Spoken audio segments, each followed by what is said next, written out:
નમસ્કાર, હું jasmine Panchasara project life પરથી આપ બધાનું સ્વાગત કરું છું આજના પ્રોગ્રામમાં. આજે જે આપણે યોગ અભ્યાસ કરી રહ્યા છીએ એ પરંપરાગત રીતે જે યોગ અભ્યાસ હતો એનાથી આજે ખૂબ અલગ છે. પરંપરાગત રીતે જે વર્ષોથી આપણા ઋષિ મુનિઓ અને આપણા દેવતા જે યોગ અભ્યાસ કરતા અને આજે જે આપણે અભ્યાસ કરી રહ્યા છીએ એમાં ઘણા અંતર આવી ગયા છે. પહેલા જે અભ્યાસ ચાલતો એમાં પ્રત્યાહાર, ધારણા, ધ્યાન, સમાધિ પર વધારે જોર દેવામાં આવતું અને અત્યારે આપણે આસન અને પ્રાણાયામ પર વધારે મહત્વ આપી રહ્યા છીએ. આસન અને પ્રાણાયામ એ પૂર્ણ યોગ નથી પણ યોગના અંગ છે, આપણે સમજવું જોઈએ.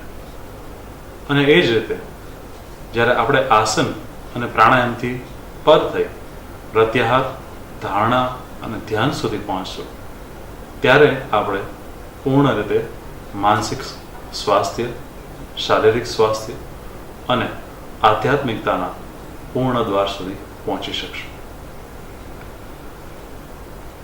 આજે આપણે જે ડિસ્કસ કરવાના છે એ યોગ અને માનસિક સ્વાસ્થ્ય માટે ડિસ્કસ કરવાના છે.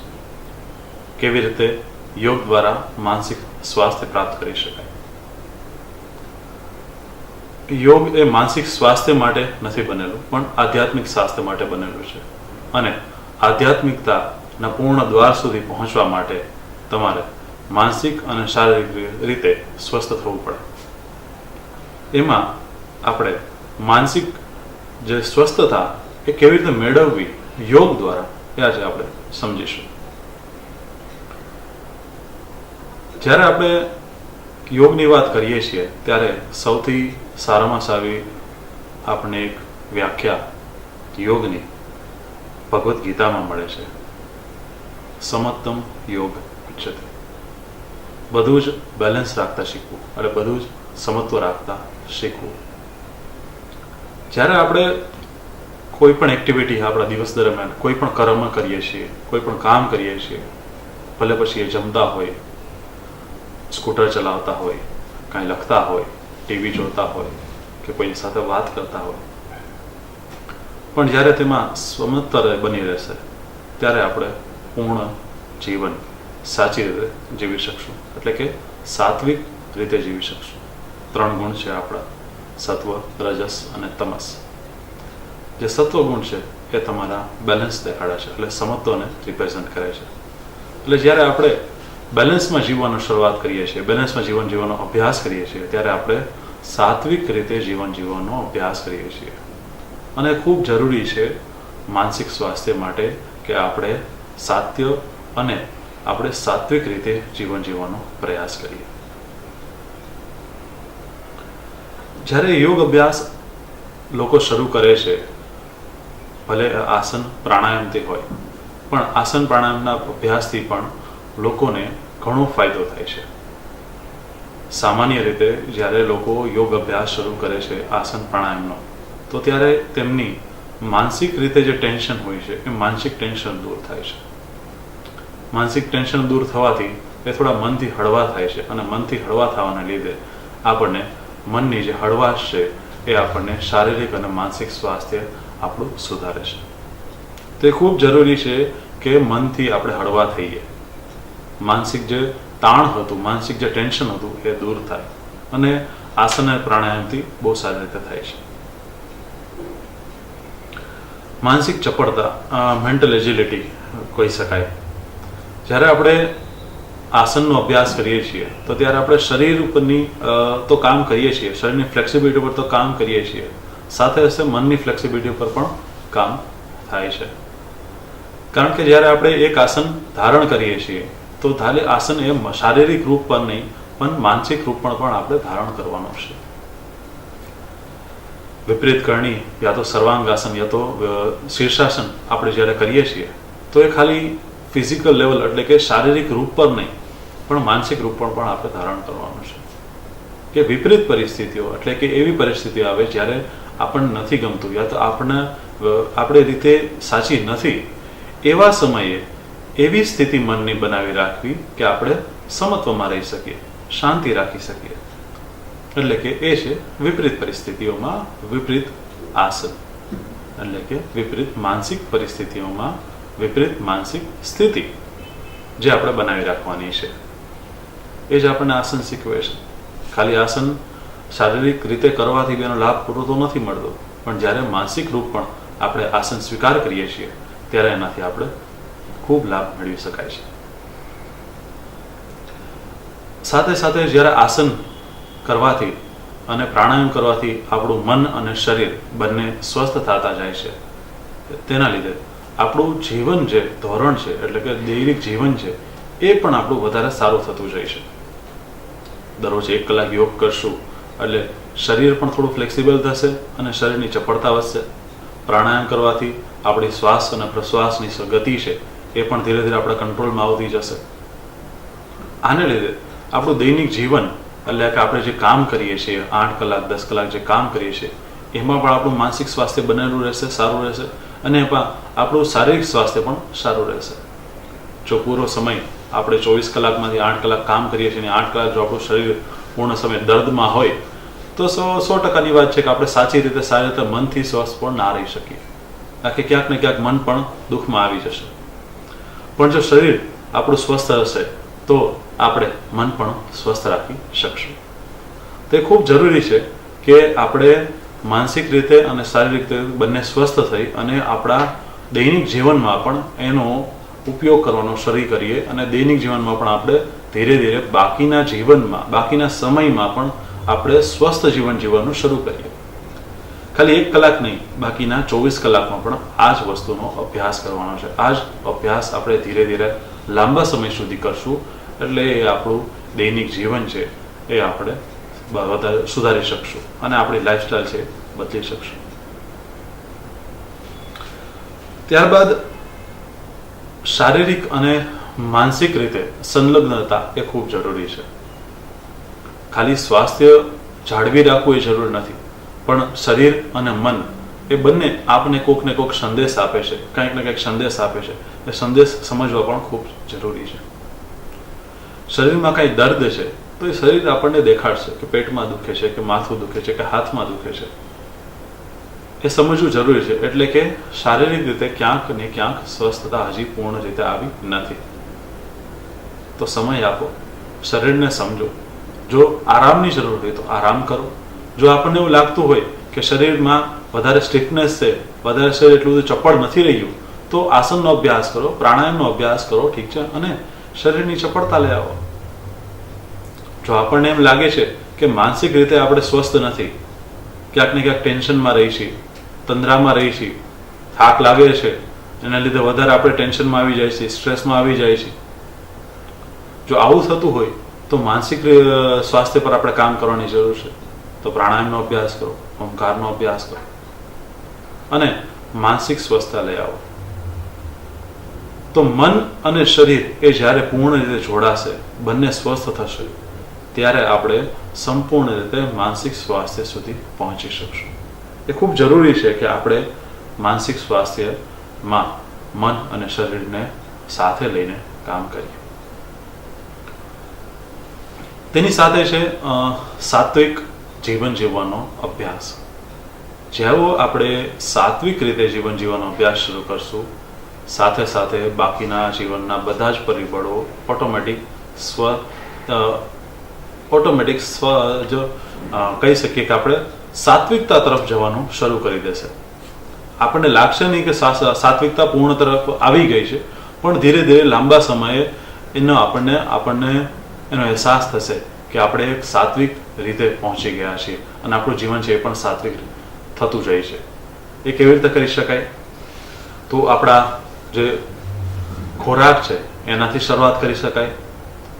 આપણે જે બહારની તરફ આંખોથી, એટલે કે બાકીની ઇન્દ્રિયો છે એનાથી જે આપણે રસ લઈ રહ્યા છે, જે ભોગ ભોગવી રહ્યા છે, એને ધીરે ધીરે પહેલા તો સાત્વિક રૂપ કરી શકાય. એટલે કે મન સાત્વિક રાખો, ઠીક છે, જે જોવાનું છે એ સાત્વિક જોવો, જે ખોરાક લઈએ છે એ સાત્વિક ખોરાક લે. તેનાથી એટલીસ્ટ બહારની પરિસ્થિતિઓ છે એ ધીરે ધીરે આપણે સાત્વિક કરવાનો પ્રયાસ કરશું. સાત્વિક સારા લોકો સાથે બેસો, સારા લોકો સાથે વાત કરો, સારી ચર્ચાઓ કરો, ખરાબ વાતો સાથે દૂર રહેવાનો પ્રયાસ કરો, જેથી આપણે સાત્વિકતા તરફ વધારે જઈ શકીએ. અને જેવા જેવા સાત્વિકતા તરફ વધારે જશું, આપણું મન પણ સાત્વિક થતું જશે. અને સાત્વિક મન છે એ જ આપણને વધારે સ્વસ્થ અને સુંદર બનાવવાનો પ્રયાસ કરશે. તે ખૂબ જરૂરી છે. આ જ જો સાત્વિકતા આપણે પાતંજલિ યોગ સૂત્રમાં જોવી હોય તો યમ નિયમમાં પાતંજલ આપણને કહે છે.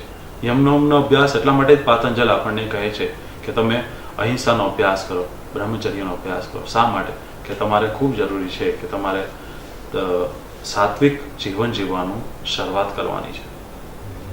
હવે આ તો થઈ યોગ દર્શનની વાત કે યોગ ફિલોસોફીની વાત કે કેવી રીતે આપણે યોગ અને માનસિક સ્વાસ્થ્ય પર પહોંચી શકાય. હવે પ્રેક્ટિકલ આસ્પેક્ટ જે છે યોગના એ આપણે થોડા સમજી લઈએ. યોગમાં કયા કયા પરિબળ આપણને જે આપે છે, જે આપણે સાત્વિક અને માનસિક અને શારીરિક રીતે આપણે સ્વસ્થ થઈ શકીએ. સૌથી મહત્વનું એક તો આપણને જપ યોગમાં મળે છે. કોઈ પણ એક પ્રકારનો એક જપ કરીએ જેમાં આપણે ઓમકારનો જપ કરી શકાય. જેટલો ઓમકારનો અભ્યાસ કરવામાં આવે એટલું મન શાંત થશે અને મનમાં જે ઘૃણા છે, જે ટેન્શન છે, સ્ટ્રેસ છે એ દૂર થશે. હરરોજ જો સવારે 10 થી 15 મિનિટ અને સાંજે 10 થી 15 મિનિટ સૂતા પહેલા અને સવારે ઉઠીને જો ઓમકારનો અભ્યાસ કરી શકાય તો એનાથી ઘણા બધા જીવનના જે સ્ટ્રેસ છે, માનસિક જે તાણ છે એ દૂર કરી શકાય. સવારે અને સાંજે એટલા માટે 2 દિવસમાં પ્રેક્ટિસ કરવાનો વાત છે કે સવારે ઉઠો તો રાત્રે જે સપનામાં જોયેલા જે વિચાર હતા, જે સપનાની અંદર જે ટેન્શન બનેલું છે, જે નીંદર કરેલી 6 કલાક કે 8 કલાક એના લીધે જે ટેન્શન બનેલું છે એ પણ દૂર થાય. અને રાત્રે એટલા માટે કે દિવસ દરમિયાન જે કંઈ પણ એક્ટિવિટી કરેલ છે એમાંથી જે થાક લાગેલ છે, એમાં જે ટેન્શન આવે છે મન પર, એ દૂર થાય. ત્યારબાદ આસન અને પ્રાણાયામ. આસન કરવાથી આપણને ખબર છે કે આપણું શરીર છે એ વધારે સ્વસ્થ અને સુંદર બને છે. અને પ્રાણાયામ કરવાથી આપણા પ્રાણ પર આપણે કંટ્રોલ લઈ આવી શકીએ છીએ, શ્વાસ અને પ્રશ્વાસની ગતિ પર. એ ખૂબ જરૂરી છે. આપણને બધાને ખબર છે જ્યારે આપણે ગુસ્સે થઈ છે, યા તો આપણે સ્ટ્રેસમાં આવીએ છીએ, ટેન્શનમાં આવીએ છીએ, એન્ઝાયટી વધે છે, તો આપણા શ્વાસ છે એની ગતિ ખૂબ વધી જાય છે. તો આપણે એક પ્રકારની આપણા મનને અને આપણા શરીરને ટ્રેનિંગ આપવાની છે કે કેવી રીતે આપણે આપણા શ્વાસ પર કંટ્રોલ રાખી શકીએ. જો તમે પ્રાણાયામનો અભ્યાસ હરરોજ કરશો, લાંબા સમય સુધી કરશો, તો જ્યારે પણ કોઈ ટેન્શન આવે, કોઈ સ્ટ્રેસ આવે, એ સમયે તમે પ્રાણાયામનો અભ્યાસ કરી શકો. એ સમયે તમે પ્રાણાયામની ગતિનો અભ્યાસ કરી અને શ્વાસની ગતિને તમે ધીરે ધીરે શાંત કરી શકો. આ જો શ્વાસની ગતિ શાંત થઈ શકશે, ધીરી થઈ શકે, તો ઓટોમેટિક એ જ સમયે તમારો જે સ્ટ્રેસ છે, ટેન્શન છે એ પણ દૂર થઈ જશે. એ ખૂબ જરૂરી છે. અભ્યાસ કરો અને એ લાંબા સમયના અભ્યાસ બાદ આવશે. 1-2 દિવસ ખાલી 20 મિનિટ કે 25 મિનિટ પ્રાણાયામ કરી લેવાથી આ અભ્યાસ નહીં આવે. બટ ધીરે ધીરે શનૈ પાતંજલિ યોગ સૂત્રમાં અને હઠપદીપિકામાં આપણને કહે છે કે યોગ અભ્યાસ શનૈ ધીરે ધીરે પ્રેક્ટિસ કરશું તો લાંબા સમય પ્રેક્ટિસ કરશું તો આ અભ્યાસ આપણને દૈનિક જીવનમાં મળશે. ત્યારબાદ એક અભ્યાસ આપણને મળે છે પ્રત્યાહાર અને પ્રાણ ધારણા. બંને સાથે સમજીએ. પ્રત્યાહાર એટલે કે આપણે પાતંજલિ યોગ સૂત્રમાં મળે છે પ્રત્યાહારનો રેફરન્સ સંદર્ભ. પ્રત્યાહાર એટલે કે ધીરે ધીરે બહારની વસ્તુઓમાંથી આપણો જે વિચાર રીતે આપણે વિચારથી આપણે જે જોડાયેલા છીએ એને ધીરે ધીરે આપણે ઓછું કરતું જવાનું છે. કારણ કે શારીરિક બુદ્ધિ તો ખૂબ ઓછી વસ્તુઓ સાથે જોડાયેલા હોય છે, પણ વિચારથી ખૂબ ઝાઝી વસ્તુઓ સાથે જોડાયેલા હોય છે. તો જો આપણે વૈચારિક રીતે આપણા મનને ધીરે ધીરે આપણી આસપાસની વસ્તુઓમાંથી જે ચીજો છે એમાંથી દૂર કરી શકીએ અને ધીરે ધીરે બહાર કાઢી શકીએ તો આપણું મન છે સ્વાસ્થ્ય તરફ આવી શકે. ઘણી બધી હજારો વસ્તુઓ આપણે દિવસ દરમિયાન વિચારીએ છીએ અને એ બધી વિચારો કરવાથી આપણું મન છે એ ક્યાંક ને ક્યાંક સ્ટ્રેસ અને ટેન્શનમાં આવે છે. એ વિચારો જો શાંત થશે, વિચાર ક્યારે શાંત થશે? જ્યારે આપણે બાકીની જે બિનજરૂરી વસ્તુઓ છે એના વિશે બિનજરૂરી જે વિચાર છે એ ધીરે ધીરે આપણે ઓછા કરતા જશું, ત્યારે ઓટોમેટિક આ વસ્તુનો અંત આવતો જશે અને માનસિક સ્વસ્થતા આવતી જશે. બીજો આપણે વાત કરીએ પ્રાણ ધારણાની. પ્રાણ ધારણા એટલે કે પ્રાણ ઉપર આપણે ધારણા કરવાની છે. ધીરે ધીરે આપણે હરેક પ્રાણને જોવાનો છે. પ્રાણને એટલે કે શ્વાસ અને પ્રશ્વાસની ગતિને જોવાની છે. તમને ક્યારેય પણ સમય મળે, સવારે હોય, સાંજે હોય, ઓફિસમાં કામ કરતા હો, થોડી વાર આપને સમય મળે, 5-10 મિનિટનો બ્રેક મળે, તો ત્યારે આપ શાંતિથી એક ખૂણામાં બેસી જાઓ. ચેર હોય તો ચેર પર, નીચે હોય તો નીચે બેસી શકાય, અને શાંતિથી આંખો બંધ કરી અને ખાલી દરેક શ્વાસ અને પ્રશ્વાસની ગતિને જુઓ. શ્વાસ અંદર આવે છે, શ્વાસ બહાર જાય છે, શ્વાસ અંદર, શ્વાસ બહાર. આ દરેક શ્વાસ અંદર અને બહારની ગતિને જોવાનો પ્રયાસ કરો. 2 થી 5 મિનિટ પણ જો આ અભ્યાસ સાચી રીતે કરવામાં આવે તો મન છે એ ખૂબ શાંત થઈ શકે. કોઈને પણ ગુસ્સો આવ્યો હોય યા તો કોઈની સાથે કંઈ બોલાચાલી થઈ ગઈ હોય, અને તો પણ જો આ અભ્યાસ સાચી રીતે કરવામાં આવે તો મન શાંત થઈ જશે, અને ત્યારબાદ પણ આપણે સાત્વિક રીતે જે વિચાર કરી શકશું તે ખૂબ જરૂરી છે. તો પ્રાણ ધારણાનો અભ્યાસ કરવો બહુ આવશ્યક છે જો મનને આપણે સ્વસ્થ રાખવું હોય તો. આ થોડીક થઈ ટેકનિક માનસિક રૂપે આપણે સ્વસ્થ થવા માટે. યોગનો અભ્યાસ આપણને પૂર્ણતા તરફ લઈ જાય છે, તો આપણે હંમેશા ત્યાં પ્રયાસ કરવો જોઈએ કે ખાલી આસન પ્રાણાયામ સુધી અટકી ના જાય, ધારણા, ધ્યાન, સમાધિ સુધી આપણે પહોંચીએ, અને જ્યારે સમાધિ સુધી પહોંચીએ તો પૂર્ણ યોગ સુધી આપણે પહોંચી શકશું. આ જ યોગ આપણને શીખવે છે કે ખાલી શારીરિક રૂપ અભ્યાસ નહીં, પણ પૂર્ણતા તરફ જવાનો અભ્યાસ. આ સાથે આપણે અહીંયા વિરમીએ છીએ. આપનો ખૂબ ખૂબ આભાર. Thank you.